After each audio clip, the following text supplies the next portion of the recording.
shot. Yeah. Yes.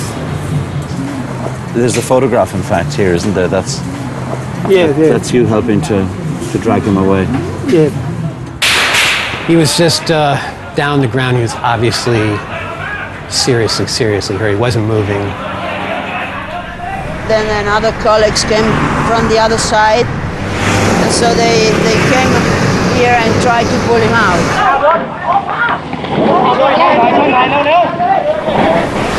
But by then it's too late. Yes, it was. We had one hit in the heart. If he wasn't dead in the moment that he was shot, he was soon thereafter.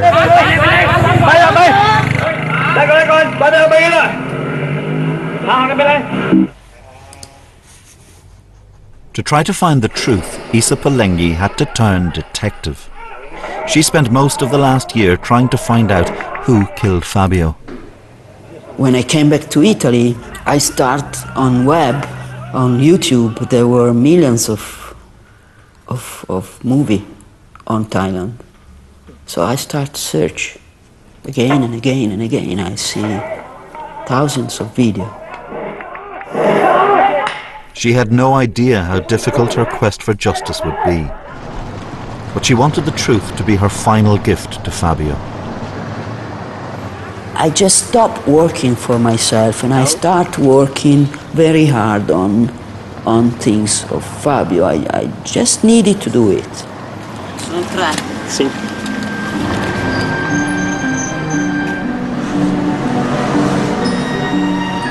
On her return to Milan, she'd established the precise location where Fabio had fallen.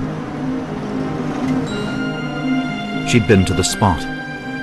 She'd seen his blood.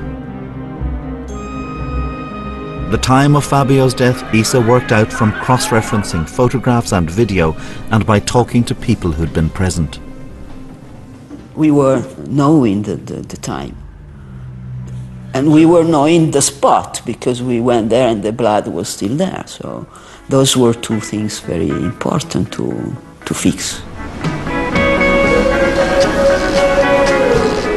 But to seek an answer to the central question, who killed Fabio, Isa had to return to Bangkok. The Italian embassy arranged for her to meet investigators from the DSI, the Department of Special Investigations. They start very nicely and very welcome with me. I let them talk a little bit, but I knew that there were many mistakes. This is a special case number 320. After 2 months of investigation, the DSI had apparently failed to uncover the basics. We're not really sure really what the exact time, but that things can be found out easy.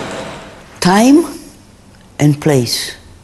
In between this as we had, I felt like really unbelievable that they didn't know the time and the place where Fabio was shot. And I start to be more strong to tell them, you know, I'm telling you the right thing. I'm sure about this. I got the evidence of this.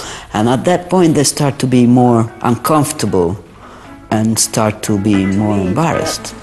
Point is not correct, actually. Nearly a year passed. Isa came back to see what progress had been made.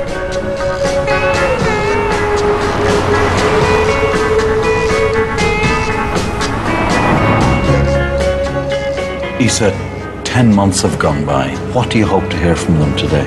I'm sure in a way I would like to have answers and maybe knowing what happened, but I don't feel like it will be like this, I know. You're not expecting, but you're hoping. Yes, I would like to be surprised.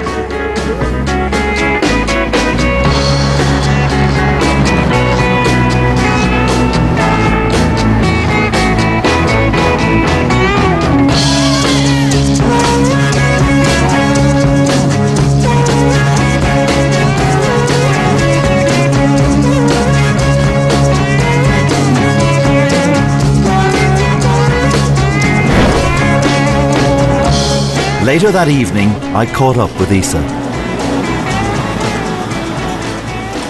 Isa, you've just come out of the meeting with the DSI. Are you any the wiser? Do you know any more now about how your brother died? No. Fabio's case, it's on those cases that they call unknown. Responsibility is unknown. But I don't know how much this is, you know. You don't know how much of their confusion is genuine? Yes. Or merely to throw you off the scent? Yes. You can't say really, can you? No. Isa says the DSI is now telling her there were no soldiers in the area when Fabio was shot. The investigators from the government side say that the shots couldn't have been fired by the army because the army weren't there at the time. It's completely untrue. That is completely false. I can say with absolute certainty that that troops were there from minimum an hour before that, for minimum from 10 o'clock. Of course they were there. Yeah. I didn't even know anyone was disputing that.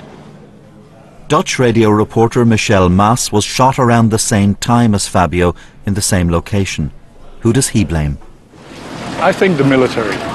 Everything points in the direction of the military, because we were hiding and bullets were coming from the direction where we saw the soldiers. Finding out who killed Fabio is the job of the DSI. The Red Shirt leadership has sources inside the organisation. They arranged for 2 investigators to speak with us on condition of anonymity. These men allege the DSI has been told to cover up army killings.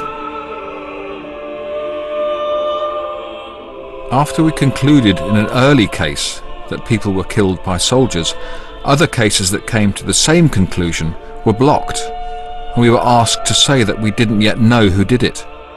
We believed that the deaths were caused by soldiers firing their guns.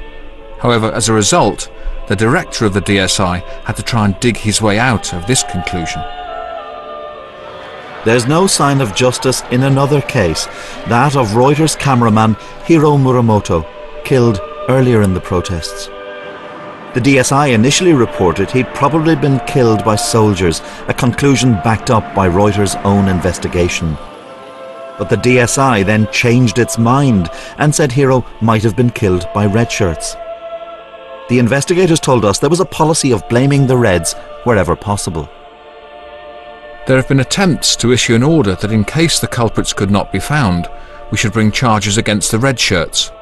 The director was the one who issued the order.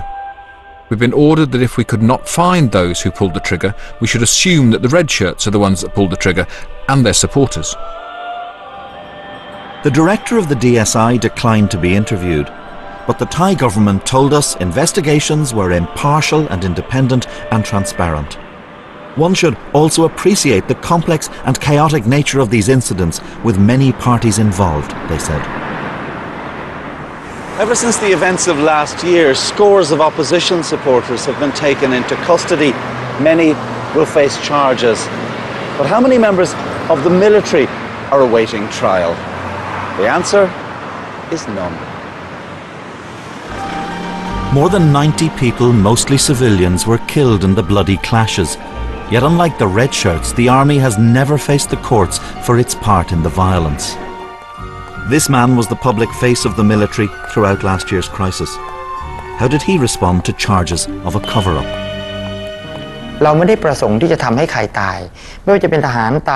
We never intended to cause any deaths, no matter if they were soldiers, innocent people or protesters. We have to prove who killed these people. You will be aware of the allegation which is being made at the moment in public that your chief, the commander-in-chief, went to the DSI and said, back off, do not find soldiers guilty. News is news. This didn't happen. The army nowadays doesn't want to make a fuss. If this allegation was made about an ordinary person, they would bring an action for defamation. Most of the time the army is patient, because if it did bring a charge every time something like this was said, it would greatly burden the justice system.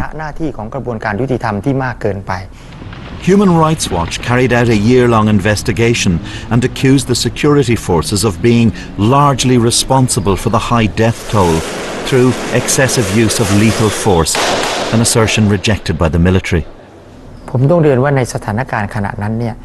I have to say it was because of the situation at the time. The troop deployment and the use of weapons were not something we had anticipated, but were a result of the violence caused by some protesters who tried to stir up trouble.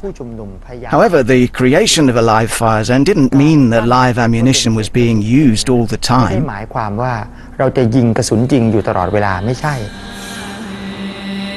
And the army denies it was responsible for the killing of foreign journalists. We would have nothing to gain from that, they told us. Isa Polengi believes she's facing a culture of cover-up in Thailand. It's an experience familiar to scores of Thai families.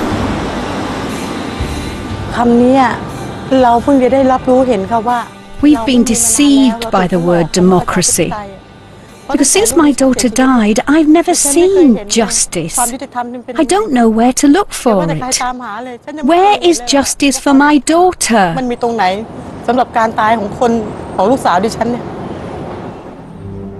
Payao's daughter was shot several times in the most contentious incident of the crackdown.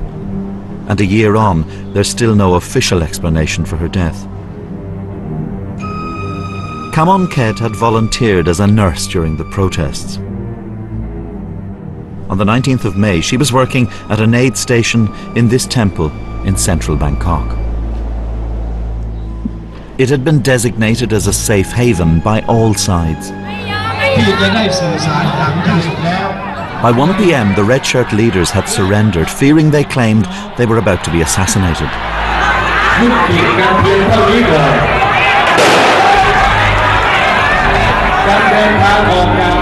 Soldiers were advancing to clear the streets.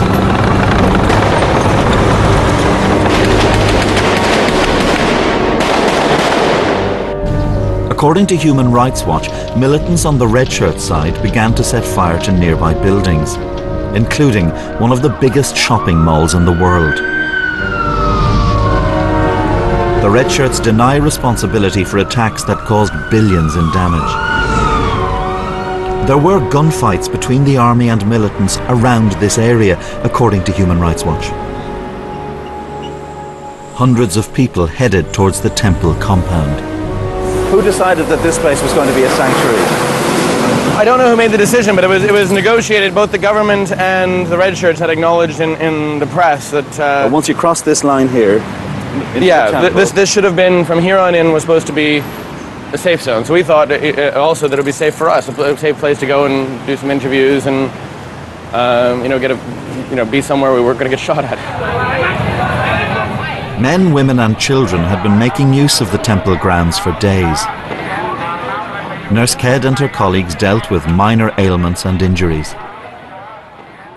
They worked under pressure, but the morale of Nurse Ked and the team remained high. After the announcement of the curfew, I called her, and when I spoke to her, I asked her where she was. She said that she was in front of the temple. Well, I'd never been there. I didn't know anything. I thought the tent was on the road in front of the temple.